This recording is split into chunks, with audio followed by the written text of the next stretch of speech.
అందరికీ హాయ్ అండి, welcome to my channel. ఈరోజు ఎంతో రుచికరమైన తెలంగాణ రెసిపీ చుక్కకూర మటన్ తయారు విధానం చూసుకుందామండి.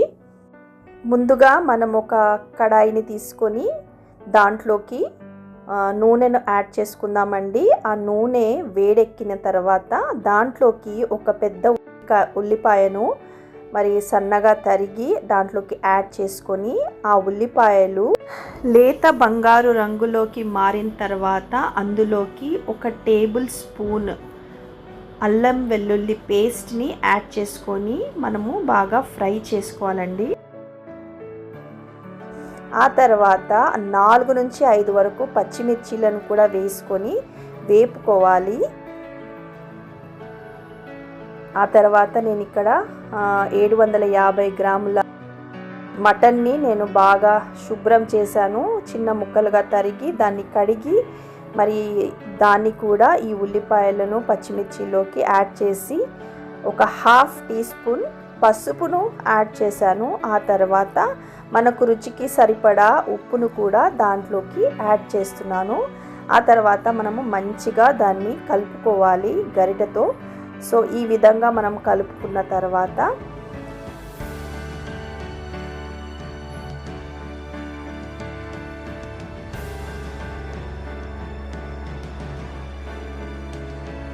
దాని మూత పెట్టేసి సన్నని మంట మీద ఉడికించుకోవాలండి. దాంట్లో నుంచి వాటర్ బయటికి వస్తుంది చూడండి. దీంట్లో మనము మీడియం ఫ్లేమ్లో కుక్ చేసుకోవాలి. మరి కుక్ చేసుకున్న తర్వాత మనం దాంట్లో నుంచి మటన్లో నుంచి మాయిశ్చర్ అనేది అంటే వాటర్ రిలీజ్ చేస్తుంది, నీళ్లు బయటికి వస్తాయి. ఆ నీళ్ళతో పాటు మాంసం ఉడకాలండి. మంచిగా ఉడికిన తర్వాత మటన్లో నుంచి ఆయిల్ సపరేట్ అవ్వాలి. ఆ తర్వాత మనం చూడాలన్నమాట, దాంట్లో మాంసం ఉడికిందా లేదా చూసుకోవాలి. 80% వరకు మటన్ ఉడికిన తర్వాత దాంట్లోకి కారం వేసాను, ధనియాల పొడి వేసాను. 1 టేబుల్ స్పూన్ కారము, 1/2 టేబుల్ స్పూన్ ధనియాల పొడి వేసి బాగా మిక్స్ చేసుకోవాలి ఈ విధంగా. తర్వాత మనము 80% మటన్ ఉడికిన తర్వాత మనము దాంట్లోకి వాటర్ని యాడ్ చేసుకోవాలి. సో ఇక్కడ మనము మటన్లో వాటర్ యాడ్ చేసుకున్నాం కదండి. మనము మటన్ కూడా 80% వరకు కుక్ అయిపోయింది. సో ఇప్పుడు మూత పెట్టేసి ఒక బాయిల్ వచ్చే వరకు కూడా మనము మీడియం ఫ్లేమ్లో ఉడికించుకోవాలి. అంతవరకు మనము మరి చుక్క కూరను ఒక పెద్ద కట్టెలను 2 తీసుకొని దాన్ని శుభ్రం చేసి బాగా 3 సార్లు కడిగిన తర్వాత దాన్ని చాప్ చేసుకోవాలి. ఇలా కట్ చేసి పెట్టుకోవాలండి. మరి సన్నగా తరిగి దాంట్లోకి ఉడుకుతున్న ఆ కర్రీలోకి కూరలోకి యాడ్ చేస్తున్నాను. చూడండి ఈ విధంగా.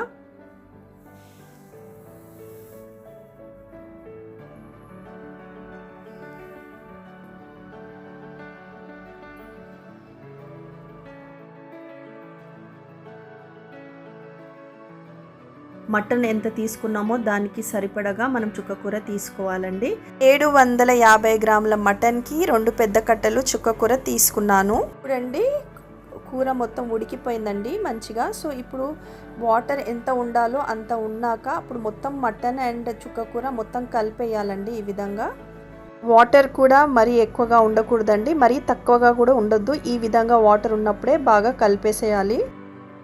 చుక్కకూరను మటన్ని బాగా మిక్స్ చేసుకోవాలన్నమాట. రెడీ అయిపోయిందండి చుక్కకూర మటన్. దీంట్లోకి మనం ఒక్కసారి మనము ఉప్పు సరిపోయిందా లేదా చెక్ చేసుకొని మరి తక్కువగా ఉంటే నేను ఇక్కడ ఉప్పును యాడ్ చేస్తున్నానండి.